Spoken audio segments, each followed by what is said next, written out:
মোহতারাম, আমার বিয়ে করা খুবই জরুরি, কিন্তু পারিবারিকভাবে আমার বাপ মা বিয়ে দিচ্ছে না, এক্ষেত্রে আমি কি করতে পারি? খুব ইম্পর্টেন্ট একটা বিষয়। বিয়ে করাটা কখনো আপনার জন্য ফরজ, কখনো আপনার জন্য সুন্নাত, কখনো হারাম, কখনো ওয়াজিব। যদি এমনটা হয়ে থাকে যে আপনি বিবাহের প্রয়োজন মনে করছেন, আর্থিক শারীরিক সক্ষমতা আছে, বিয়ে শাদী না করাইলে আপনার জেনাহে লিপ্ত হয়ে যাওয়ার সম্ভাবনা আছে, এমন অবস্থায় বাপ মাকে সুন্দর করে বোঝান। যদি বাপ মা রাজি না হয়, এরকম উদাসীনতা দেখায়, বয়স আর কত হয়েছে, না এখন বিয়ে করা যাবে না, এখন করা যাবে না, আর ওইদিকে আপনি প্রেমে নিমজ্জিত হাবুডুবু খাচ্ছেন, ওদিকে জেনাহে লিপ্ত হয়ে গেছেন বা হয়ে যাওয়ার সম্ভাবনা আছে, আপনি বাপ মার অনুমতি ছাড়া বিয়ে করতে পারেন। তবে নবীজি হাদিস লা নিকাহা ইল্লা বিওয়ালিয়্যিন, যে মেয়েরা অভিভাবকের অনুমতি ছাড়া বিয়ে করতে পারেন না। তবে কোনো মেয়েও যদি এরকম হয় যে বাপ মা উদাসীন, মেয়ের বয়স 30 বছর হয়ে গেছে, 26 বছর হয়ে গেছে, 33 বছর হয়ে গেছে, ইসলাম শরিয়ায় এক্ষেত্রে বাধা দিবে না।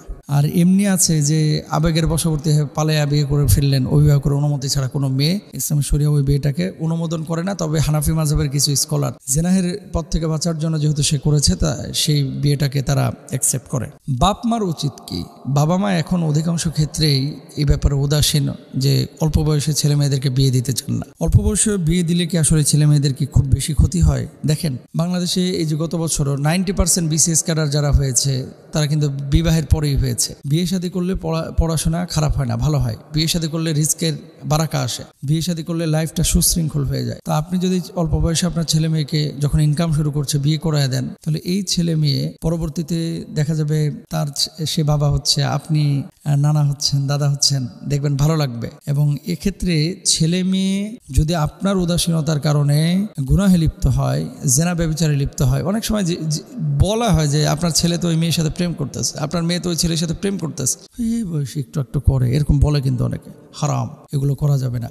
আপনার কারণে যদি ছেলে মেয়ে জেনা ব্যভিচারে লিপ্ত হয়, অবশ্যই আপনাকে আল্লাহর আদালতে দাঁড়াইতে হবে। কুল্লুকুম রাইন ওয়া কুল্লুকুম মাসউলুন আন রাইয়াতিহি, তোমাদের প্রত্যেকে দায়িত্বশীল এবং প্রত্যেকে তার দায়িত্বের ব্যাপারে জিজ্ঞাসিত হবে। সুতরাং বি কেয়ারফুল প্রিয় ভাই এবং বোনেরা, আপনারা প্লিজ ছেলে মেয়েদের ব্যাপারে উদাসীনতা দেখাবেন না। যদি কেউ বিয়ে শাদী করতে চায়, তাকে হাসি মুখে আপনারা বিয়ে শাদী করায় দেন। লাখ লাখ টাকা খরচ করার দরকার নাই, সিম্পল আপনারা বিয়ে শাদী আয়োজন করেন এবং বিয়ে করায় দেন। দেখবেন এই বিয়ের মধ্যে আল্লাহ তাআলা বারাকা দিবে। এবং ওই ছেলে মেয়েরা যেহেতু পাপ থেকে বাঁচতে চাচ্ছে, আপনি তাদেরকে অ্যাপ্রিসিয়েট করবেন, আপনি তাদেরকে হেল্প করবেন। আর বাবা মা দুইজনই এ ব্যাপারে, ছেলে এবং মেয়ে যদি বিয়ে করতে চায় তাদেরকে হেল্প করেন। মনে রাখবেন যে আপনি একজন সৎ বাবা, আপনি একজন সৎ মা, সতী মা, যে কারণে আপনার ছেলে আপনার কাছে অনুমতি যাচ্ছে, আপনার মেয়ে আপনার কাছে অনুমতি যাচ্ছে।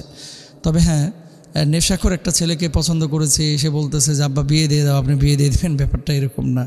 হ্যাঁ, আল্লাহ তাআলা আমাদেরকে বোঝার তৌফিক দান করুন।